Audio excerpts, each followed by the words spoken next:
All right, folks, welcome back. Have another trade execution here. Let's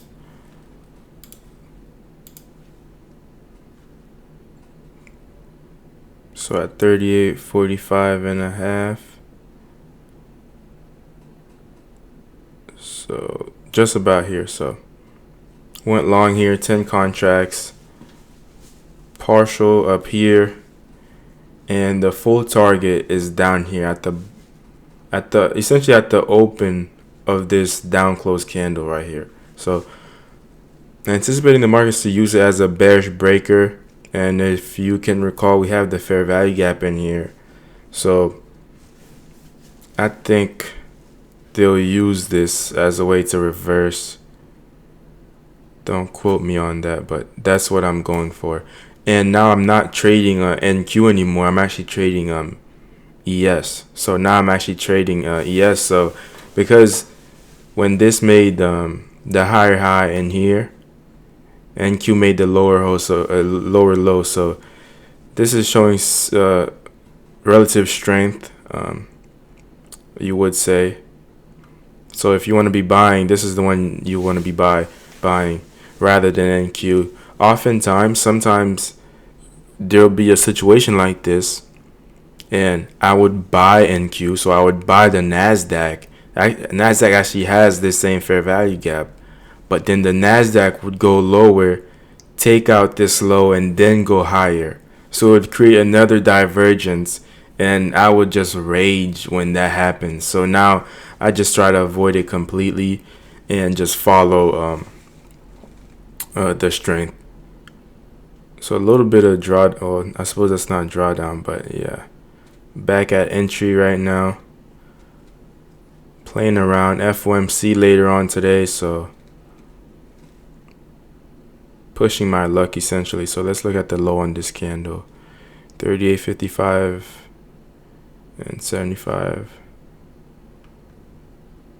And alright, so put this a bit lower. Right, this is it right here. You could actually add to this, but I really don't have any interest into adding into any more positions.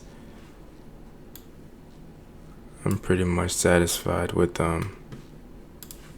the day so far. Highlight this a bit better. So this is what I'm aiming for.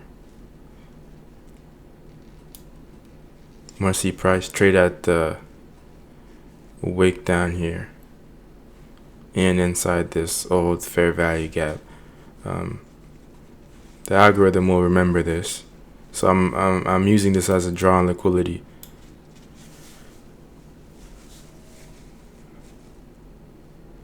So I'll pause the recording and then come back in a few minutes to see what happens, whether I get stopped out or not. Alright, took a few minutes, and there it is.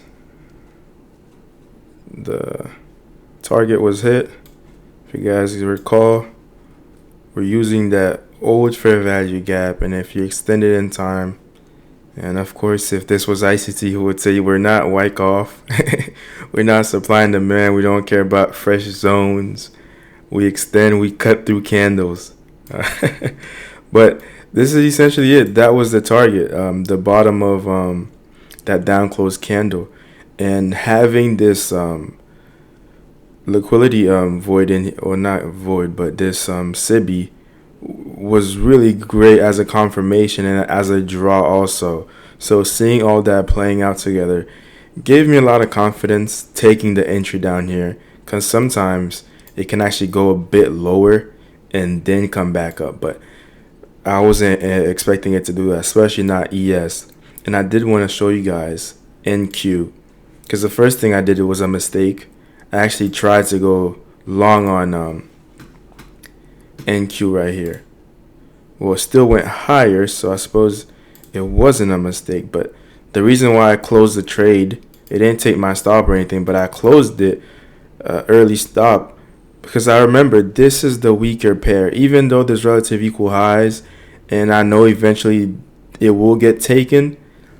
I just don't want to be repeating the same mistakes, because this is one that it can easily take this low, create some kind of lower low, and then go higher. I've seen it. It's happened to me numerous times, and I've had bad days because of it. So I decided, all right, I'm gonna close the trade and actually go long on ES instead. And there was another entry here. Restrain myself from taking it. We had relative equal highs in here, and we had relative equal highs even higher on the 5-minute. And we had this SIBI. SIBIs are great draws on liquidity. I mean, you guys will see as the year goes on, most of my examples will look something like this. And eventually you'll catch on to what I'm doing. But for now, this is it. So this entry, I had it marked, but I didn't want to take it. Held on to ES instead. Right here. So of course it's going higher. Some of you may say, well, why didn't you hold it for longer? Doesn't really matter.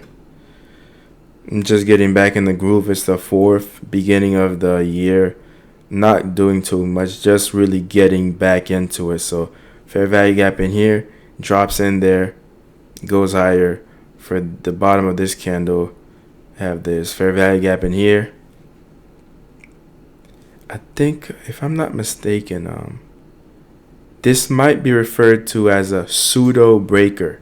Oh yeah, I think ICT has something called a pseudo breaker, when there's a fair value gap and there's you know what? I will not go there. That's charter stuff. Last thing I want is to get in trouble with ICT. But yeah, pseudo breaker. Reach out to ICT. He can probably answer that. But yeah, that's what this is actually. I actually forgot all about that. But this is the fair value gap, partial. Up here, this was the original entry, and this was the last piece of it. Alright, so that's about it, guys. Quick video. Another one. I'll try to keep this up as the year goes on to post these executions for you guys. So let me know how you guys like it. But that's about it for today's video. I'm actually officially done trading for the day. FOMC in a few hours. So I don't want to be in these markets when anything happens. Not even with the demo account. And definitely not live. So do be careful, and see you guys tomorrow.